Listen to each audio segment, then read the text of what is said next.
Hari ini kita berada di Binjai untuk tengok satu gudang open structure di atas, tapi possible untuk tutup semua. Baru siap, taklah baru sangat tapi baru siap jugalah. Okey, ini jalan utama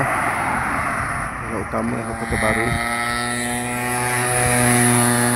Ada workshop, ada tanah luas dan ada tanah boleh disewa di sebelah sana. Ini bangunan, yang ini gudang dia. Okey, berkeluasan 80 kali 40. Okey, tiang besi standard tingkat atas, tapi masih tak ada elektrik, so kena apply lah. Penyewa baru perlu apply.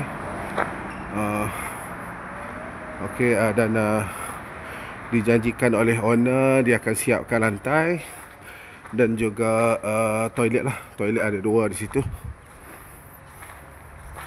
Dia akan siapkan lantai simen, dia akan clearkan juga di bahagian luar. Okey, toilet 2. Dan mungkin pintu lah, tapi pintu tu mengikut apa yang klien nak lah. Okey, alright.